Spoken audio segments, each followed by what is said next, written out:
Hello, thanks for joining us. I'm Dan Bennett here with Ian McCullough. As you can see, we've got a very special guest with us today in QPR manager Mark Warburton. Mark, thank you so much for joining us here today. Firstly, have you recovered from what I'm sure was quite a busy day for you yesterday? Yeah, it's fine. People make it out to be so dramatic, Dan, but it's just getting your work done, communicating, Les, communicating with the CEO and the board and myself, and constant calls backwards and forwards, and seeing what appears late, Dan. That's the thing. You can have all the best laid plans, and suddenly in the last day or so, someone else become available that you never thought for 1 second might be available. So it's just been on top of that, really, and liaising with the agents. And I'm sure the players who you never thought would be available, that I'm sure that's probably Jeff Hendrick, right? I mean, that sort of sprung a surprise on a lot of people. I mean, just talk me through that decision because, I mean, central midfield's obviously an area where you're quite strong. You've obviously got Samfield and Johansson playing really well at the moment. You've got a lot of other good options. Obviously, Luke Amos has really come into form recently. What was the thinking behind getting in another player in that position? It's looking at a number. It's common knowledge, Dan. We were looking for an attacking midfielder. We made a play for a couple of names, and they were not leaving their clubs. That was made very clear to us. Long as we went on it, they're not going to leave their clubs. So we look at what's available in terms of adding layers of experience and quality to the squad. When we get to the last third of the season, we're not far away from that now. It's making sure we have the depth, the quality, and the experience to see through some big games. Look at the board to my right here, Millwall away, Blackburn away, Middlesbrough. These type of games where you're going to need the character. Sheffield home and away, Fulham at home. You're going to need the characters who know how to deal with those experiences, whilst at the same time, recognising what we have, as you rightly say, players in form. So I'm always aware that we have an injury or suspension away. So when someone like Jeff Hendrick became available, I think Les was made aware early yesterday morning. Literally the first we heard, he phoned me straight away. We discussed it throughout the day. Then we thought it wouldn't happen, and then it came back again. So, as I said, that was one of those names, one of those deals that suddenly became available under the radar. We know other championship clubs immediately moved for him when that became news. Thank God ahead of the pack and got the deal over the line. So it adds experience, adds quality, as people have been promoted before for the division and know what it takes to be promoted. So I think, when you look at Stefan and Lee Wallace and Charlie and Albert, those type of names, they know what it takes to get out of this division. Go on in. Okay, Mark, does he? Obviously, he's an outstanding player. He's played at nearly 70 times for Ireland, 150 odd Premier League games. When that sort of name like that comes available, does it become a bit of a no-brainer signing? And also with other... No, it doesn't. First of all, Ian, is finding out many things. Now, where is a player physically? What's he looking at himself in terms of the next career move for him, be it on a loan or permanent? And then the financials, of course. When the boys in the Premier League, what they're on financially, what sort of contribution would be asked of QPR? Does it fit within our financial parameters? All the basic stuff, but the stuff you have to line up. Is it really a good financial deal? Then an agent comes along and asks for X amount of fee. All of these boxes have to be checked. So in Jeff's case, of course, he's got that experience in Premier League, and we looked at it and you think, yeah, he can definitely add to what we have in the squad. He comes in not having played as much football as he wants. He's been very public about that, but he played last week in Saudi Arabia. He's a very, very fit guy, great professional. Everything we've had about him is really good report. So we're looking forward to that, Ian, to get him on board, find out where he is from a physical perspective, and then watching how he'll contribute. I've no doubt he will do. Does the situation at Newcastle help, obviously, with everything that's gone on there and the things that they were doing? But were you able to sort of get him in on something that was quite team friendly for kind of QPR? Did that sort of help the situation? Yeah, a lot of good work by Les and the board in terms of that side, Dan, absolutely. And then looking at, once we know that side of it works okay, it's, you just can't get a body. I'm never a fan of just getting another body. People say, "I'll sign in, try him." That's nonsense, Dan. You've got to make sure that the dynamic of a squad, the harmony of a squad, the quality of a squad, the depth of a squad. If we have, early in the season, as you guys know, we lost 4 wing backs to long-term injury, unheard of. But that happened. So we've got to make sure. And we had Chrissy Willock had to go to left wing back, for example. So it's making sure we have the depth. If we have some injuries, when we're playing these games now, we're 7 games in 21 days. So the demands on the players are going to be significant. We play Middlesbrough at home, travel on a Friday to play Barnsley. We play Blackpool at home, travel on a Friday to play Blackburn, early kick-off at 12:30 for Sky. All these type of things, Dan, is making sure we have cover in place. We're going to have injuries. We're going to have some suspensions. The players may have a little dip in form. All of these various aspects, we've got to make sure we have cover in place. We can't afford to leave ourselves short. Mark, when you look at some of the teams around you, like Bournemouth, for example, they went out and bought 5 players yesterday, all very, very good players for, and they're having a pretty good season. And then you look at someone like Forest, who almost inevitably have gone out and signed more players. Yeah. Do you look around and think maybe, you're getting left behind a little bit? No, I don't think so. And it's a good question. I'll tell you why, because full of respect for Steve Cooper and Scott Parker, of course, there's nothing derogatory, but it's hard when you have a load of new faces coming in, is to make sure that the harmony of the dressing room is maintained. That's the key. Whatever people say, these guys live, work, sleep, breathe, and hotels and travel and road, and they have so much time together. If the harmony is wrong, if the unity is weak and you have fractured dressing room, you get nowhere.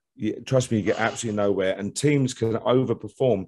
You might go up against certain clubs, player for player individually, and you'll say, well, their squad is miles ahead of yours.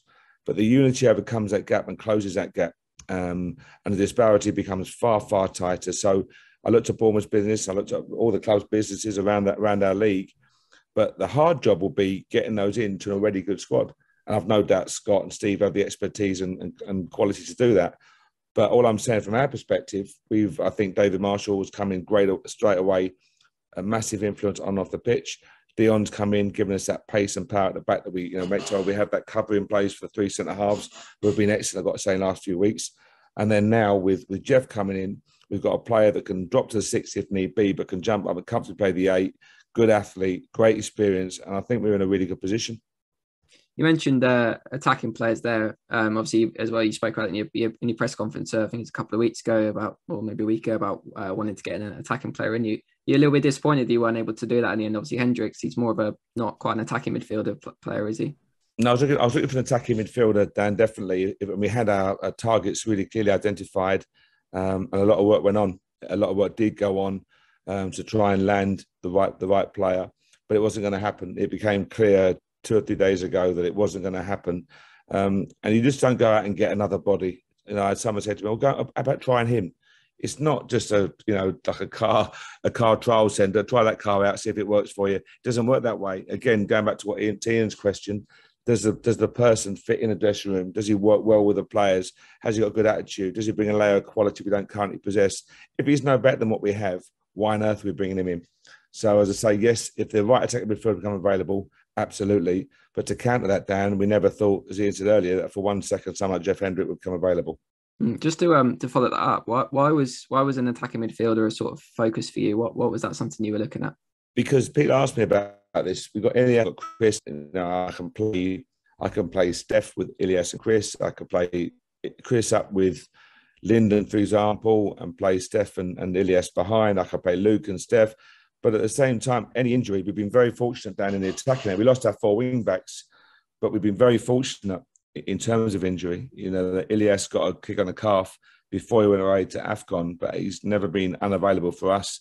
Likewise, Chrissy has always been available. So we've been really fortunate, looking around. We lost Lyndon, when was it, the Blackpool game, lost him for 4 weeks. But in general, we've been very lucky. And we've got to recognise this stage of the season with that game schedule I mentioned earlier. Sorry to sound boringly repetitive, but a game every 3 days. If we lose a player for 2 weeks, he can miss 4 games almost. So it's making sure, Dan, that we have the cover in place and someone who can step up. Steph can play deep, or he can play in there behind the strikers. Chrissy can play out with a striker, can play at 10. Ilias can play wide, left, right, or centre. That flexibility is so key for us. Mark, obviously since Ilias has gone, the form of the team's been really good, and Chris has really stepped up. Has that been I'm surprised is the wrong word, but has it been a kind of, a pleasant kind of to watch it happen? Because Ilias is such an important member of the team, and he's, coming back in now, and it's almost that kind of creative midfielder that you're trying to sign. You've got one coming back who, is already your player, and you haven't got to pay any money for him. Is that how you're looking at it? Yeah, and in truth, Ian, that's exactly how we looked at it. When the picture changes, the landscape changes all the time. I think we could have spoken, 2 or 3 months ago and gone, who are your best players? Who do you think? Who catches the eye? And then you see the form of Sam Field, for example, in the last 6-7 games. So that changes. When Ilias was going away, we thought we were going to be light. We're looking at an attacking midfielder. When it became clear 2 or 3 days ago that we couldn't get our targets, you almost look at it and go, well, Luke Amos is stepping up. Honor Dizzel's been very, very good. Dom Ball's been hard done by, unfortunately, really, but Dom's sitting there as well. And Chrissy has really stepped up, deliveries, assists, both flanks, goals, etc. And so Ilias coming back from AFCON fit is, as you rightly say, almost like a new signing. So it's worked out quite well for us. We're not going to go and reach anyone we get in. If we'd got one of our targets, it would have brought us something completely different that we don't currently possess. The fact is now, with Chrissy, with Ilias, with Steph, with Luke, etc., we're in a really good position. Is it going to take him a bit of time, do you think, Ilias? Because he didn't hardly play, did he, at all, African Cup of Nations? Played half an hour. Is he a bit, do you think he's going to be a bit not quite match fit? Is it going to take him a bit of time to catch up? Or He landed today, Dan. He was in the training ground. He did a cycle session with the medical team and some strength work. He's in again tomorrow to see where he is. We expect him to train fully on Thursday and then be available for selection for the weekend. So, again, what's right, loading-wise. We're very conscious, Dan, that it's we've sold our allocation out for Peterborough. The away fans are magnificent. So I hear people say, "Oh, don't worry about the FA Cup." It's a magnificent competition. We won a game on Saturday. I've no doubt Peterborough will see it as a very, very important game themselves as well. Both revenue is very important. You go into as will be big pulls in the 5th round. So we want to go there with the right team and win it. So it's making sure we use the squad and the players, and we see how well he is about that question. And if he's fit to contribute, I'm sure he'll be involved. Mark, can I ask you about Dion Sanderson? Obviously, you've let Jordy go out on loan. Was that purely because he's not fit enough to kind of rely on? Yeah. I mean, I'm not being rude in any shape or form. Jordy needed to go and play a number of games in. So he's come through this really frustrating injury. Think of the games where he's niggles and that, West Brom away, etc., Barnsley at home, these type of games whereby he hasn't completed the 90 minutes and he's got himself fit now, a lot of work with the medical team, and he needs to go and play games in. So at his age, he needs to go and play, the next 15, 20, 25 games. We couldn't do that. The centre halves were in really fine form. So that was always going to be an obvious one for Jordy. And what do we lack? Probably, if he said one attribute might be pacing behind to make sure we have that pace if required. And Dion's got that in abundance. But I've got to say again how the landscape changes. I had people criticising the back four 2 months ago. Look at the form of the three centre halves. I think they've been outstanding in recent games, standing up and really stepping up and defending the goal. We conceded 1 in 4 games, which was a corner from Coventry. So I don't think any defender or goalkeeper could save that one. So I think in general they've been very, very good. But Dion brings us that pace and power and allowed Jordy to go out and play some games again. What do you see him as? Is he just a veteran? Is he comfortable in a 3, or can he play wing back? He can come to in a 3, comfortable in a 2 as a centre back. He can play a wing back or full back, predominantly right sided, but has played on the left. I mean, if you remember, he played against us for Birmingham on the left hand side. So he's an athlete. The game at Birmingham, he played up against Linden. He was good. He was very good and very competent with and without the ball. So young Premier League player from Wolves, and he just comes here with that pace, power, and desire to do well. He wants to play football. But likewise, Ian, we made it clear to him that he's not stupid, Dion. He looks at the back 3 and knows they're doing well. We just beaten West Brom, I think, at the time 1-0, and he's aware of the situation. But he wants to come in. He'll wait for his opportunity. He trains hard, trains well, and there's no doubt he'll step up when called upon. I think, one of the big successes of your transfer window, the way people will look at it, is keeping hold of the players you've got at the moment. Chris Willock, obviously Rob Dickey's been excellent. I mean, the list goes on and on of how many good players you've had this season. Did you have to fight off a bit of interest from clubs? Was there people coming in for them, or? No, to be honest, then I'm not saying this in a bad way. The boys have done really, really well. I've no doubt we have a number of players who will play Premier League, hopefully with QPR. That goes without saying. But I keep reading that 8 clubs in for player X and 5 clubs in for player Y. I mean, I think you were on the press conference when the guy asked about Inter Milan, Man City, something in for Sinclair. And he had played 8 games for Torquay and scored 2, and described it as a prolific goal scorer, scored a hatful of goals on loan.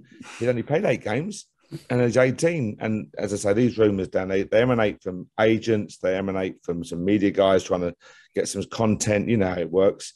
So, no, in general, I don't think there's been that money from the Premier League to really go and spend on the domestic ones. I think they've been looking at the big hitting targets in the 35, 40, 50 mil Newcastle, Man City type targets. But in general, no, there hasn't been that inquiry, but I think the summer will be far busier. And I hope very much, as I say, we can achieve our goals and those boys play Premier League football with QPR. That would be huge, isn't it? like keeping hold of like Chris Willock and those guys. I mean, I suppose there's always the worry, isn't there, for you that given how well they've done, there's the chance of them leaving in January. But that's huge, isn't it, to have them here for the rest of the season? It is.